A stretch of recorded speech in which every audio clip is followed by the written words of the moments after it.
Ito guys, so tuloy-tuloy pa rin yung biyaya ng Gods Unchained. Okay, tuwing weekend, di ba, naglalaro tayo for the weekend rank match. Nagkakaroon tayo ng Gods token, which is, ito, nakuha natin 4.37. Ito yung para sa last week pa. Medyo nadedala yung Gods token nila, pero naibibigay pa rin naman nila. Itong 4.37 na to is nakuha ko doon sa medyo mababang rank Solar Gold.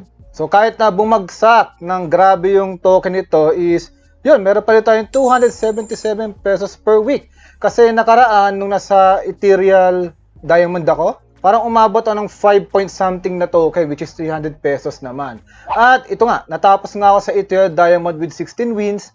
Wala pa yun yung nakuha nating NFT cards na naibebenta natin sa marketplace. At kung nakakuha kayo ng mga rare, grabe, minsan naibebenta to ng mga around 5 gods na isang card. Kasi ako mismo buibili ako para mas lalo pang gumaling yung deck ko eh. So, free to play talaga siya at play to earn. Okay? Yung nga, kailangan nyo lang ng laptop. Pero syempre, no, marami na sa inyo alam ito. So, ipapakita ko lang kung ano yung mga deck ko rin, pati yung bagong update nila. Dahil ito yung gusto ko sa kanila, yung bagong update na pag nagkakaroon ng meta, nerf nila, bago na naman. So, talagang umiikot yung laro na dapat marami kang cards para madaming combination din na masusubukan mo. Pero bago yan, please like, share, subscribe para hindi nyo mamiss yung mga ganitong updates natin, hindi lang sa Gods Unchained, pati sa NFT games in general. So ito na nga, yung core sets refresh arrives at Divine Order Balancing. Ano ba to? 17 new cards. Okay, ang ilalabas nila, ito po yung mga list. Kakaiba na yung mga pwede nating mai-combination na naman. Gravity, pahirapan na naman to. Kasi ako guys, no, ginagawa ko is ina-excel ko, then tinitingnan ko kung ano yung mga deck na hindi ko nagagamitin, and yung mga deck na i-maintain ko lang. So right now, I only have na nilalaban ko, mga isa lang. I only have one na nilalaban ko sa weekend match, which is yung aking wild deck. Then, yung isa na malapit ko ng ma-master or ma-polish is yung aking zombie deck, then pati yung magician deck ko. Pero, right now, yung nakita kong mga around 60% up na win rate is yung aking wild deck na ipapakita ko mamaya, kaya stay tuned lang. At yung nga, kahit na medyo na nerf yung ating wild deck is, okay pa rin naman, no? Kaya pa rin lumaba sa mga malalakas. In fact, tumaas pa nga yung rango ko eh. So, kumbaga baka humina yung iba, lumakas tayo, di ba? So, ito may mga card buffs na kailangan yung tutukan dito. So, check nyo na lang dito sa kanilang bagong blogs, no? So, tinan nyo itong blog.godsunchained.com, pati sa Discord nila, nilalagay nila yan, yung mga announcement. Kaya huwag kayong magulat, biglang nag-iba yung stats ng cards nyo, natural yon kasi talagang gusto nila ma-balance out. Lalo na yung Divine Order, yung mga may armor, pati yung may mga order na skills is hindi siya ma-meta. Okay? Ayaw nila ng meta eh. Gusto talaga nila is challenging na gameplay. Isipin nyo guys, na wala pa tong mga esports, wala pa to yung official launch, pati mobile game launch nila, talagang inaayos nila at re-refine nila. At saka ano, no, ang dami nilang pera. Kahit na bear market right now, kahit puro free to play to for ilang months, di ba, is nag-survive sila. So I think meron tong potential talaga na mag-survive during this bear market. Kaya laro lang tayo, mag-develop lang tayo ng skills, malay nyo, makasali tayo sa mga tournaments nito at kumita pa ng more money, di ba? Alam niyo naman yung kitaan sa esports is medyo malaki. So yun nga, no, i-update nyo na yung inyong Gods Unchained kasi live na daw yung kanilang core set refresh. Ibig sabihin nito, kapag nanalo kayo at nagkaroon kayo ng pack, maaaring makuha nyo yung isa sa mga 70 new cards na yan. So excited na ako, sino kayo makukuha natin. Or tinan natin dito sa ano nila, Star Store. So wala pa yung mga bago dito sa Star Store. Sige, pakita ko na yung deck na ginagamit ko. So ito, like ito ginagamit, no? Ethereal Diamond na nga tayo. Nababangasan lang kasi nag-experiment kasi ako eh.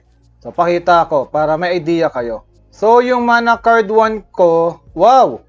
Nasa 1 na si Arrow of Rage. Nag-iba na yun. Random enemy creature takes your strongest creature strength and damage. Yun. Okay to.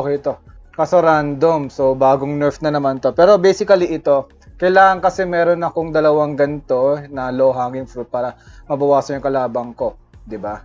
Then ito, matic na to eh, si Marsh Walker pati si Wild Hog eh. Then sa mana 2 is itong Black Jaguar, Faithful Blade, pati Canopy Barrage. Matic yan. Sa 3, ito gumastos talaga ako para makoto Celestial Stag. Kasi ang laki ng potential nito eh. Lalo yung random nature card. Ang daming malalakas na nature card na pwede natin gamitin. Then Lightning Strike. Okay? Ang problema dito na nerf, no? From 8 damage to 6 damage na lang. Panlaban ko to eh. Tapos wala nang burning.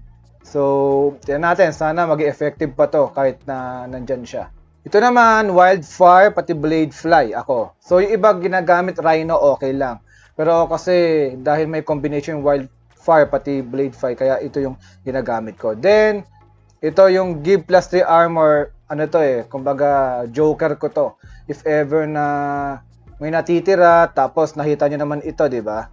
Itong give plus 2 plus 2, tapos lumakas, di na niya mapapatay yon. Then, ito si Vicious Manticore, isa ding wild card ko na naka-overkill kasi siya. Kung yung kalaban natin is konti lang yung buhay, then pwede ko siyang tamaan at matatamaan din yung gods niya. So, may additional 3 damage pa at the end of the turn, kaya okay din ito.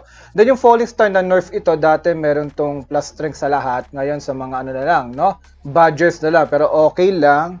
Meron naman siyang burn plus 6 eh. Then hanggang 6 lang ako, wala akong 7, no? Itong si Giant Pangolin, pati yung The Hunt, okay na yan. Ang goal ko dito is ma-maximize ko si Celestial Stag kahit mga dalawang nature card lang lumabas na 7, 8, 9, okay na tayo doon. Okay, so basically, ito yung ginagamit kong deck, itong Wild Strike. Then, yung aking second na gusto, yung nga lang kasi, nabawasan na kasi na nerf, so sayang, ipapakita ko pa naman sa inyo pero dahil na bago na, hindi ko na mapapakita guys. No? So, kailangan ko ulit baguhin yung deck na ito. Pero basically, this is a zombie deck, itong Frenzied Nether. Ang importante dito si Cursed Obelisk, pati si Necroscepter. Tapos ito, kailangan kasi sa una pa lang is medyo i-aggro nyo na para hindi na makatira yung kalaban eh. Until makapunta sa 3, 4, 5 eh. So, yan lang, no? Si Frenzied Nether. Then, si Palace Spells. Ito yung medyo proud ako. Kailangan nyo lang humabay laban para lumabas itong number 8. Medyo wala nang kwenta si Scholar of Power. Bakit? Dahil, matatakpan pala, no? Pero okay lang. Nag-iba na kasi yung kanyang ability. Na dati, lahat ay malalagyan ng spell boost. Ngayon, is babawasan nyo lang yung mana ng pinakamahal na spell nyo. Which is, sayang. Pero, pwede pa rin siya in case may mga critical moments is pwede na agad na ipatira mo yung inyong Epiphany sa kalaban nyo. Then, deads na siya. So, yun lang guys. No? Pinakita ko lang yung updates kung gusto yung makabilita pa. No? Pwede i-follow sa kanilang mga social, syempre si Gods Unchained. Or, pumunta kayo sa Discord community. Pwede yung labanan via private match. Tapos, comment down below kung gusto nyo kung makita mag-live nito. So, pwede tayo mag-live stream kung gugustuhin nyo lang. Kung maraming manonood nito. At syempre, free to play naman to eh, pero kung bibili kayo ng mga cards para magpalakas, just risk ka naman that you can afford to lose. And, paalala ulit, don't forget to like, share, subscribe. Hanggang sa muli guys, babu!